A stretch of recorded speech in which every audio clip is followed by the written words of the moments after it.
മലപ്പുറം നിലമ്പൂരിൽ പൂന്തോട്ടം കടവിൽ കാട്ടാനയെ ചരിഞ്ഞ നിലയിൽ കണ്ടെത്തി. കൊമ്പനാനയാണ് ചരിഞ്ഞത്. ഗൂഗിൾ കെ വേണുഗോപാൽ അപ്ഡേറ്റ് ചെയ്യുന്നു. പറയൂ ഗൂഗിൾ.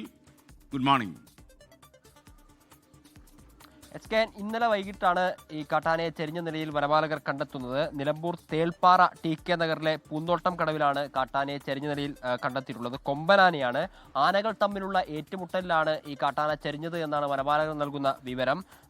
ആനയുടെ ഇടതുകാലിന് പരിക്കുണ്ട്. പോസ്റ്റ്മോർട്ടം നടപടികളൊക്കെ അല്പസമയത്തിനകം ആരംഭിക്കുമെന്നാണ് ബന്ധപ്പെടുന്ന സമയത്ത് അറിയാൻ സാധിച്ചത്.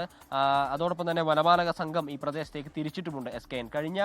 കഴിഞ്ഞ ആഴ്ചയും ഈ നിലമ്പൂർ മേഖലയിൽ കാട്ടാനയെ ചെരിഞ്ഞ നിലയിൽ കണ്ടെത്തിയിരുന്നു. അടിക്കടി ഇത്തരത്തിൽ കാട്ടാനയെ ആ ഭാഗത്തു നിന്ന് ചെരിഞ്ഞ നിലയിൽ കണ്ടെത്തുന്ന സംഭവങ്ങൾ റിപ്പോർട്ട് ചെയ്യപ്പെടുന്നുണ്ട്.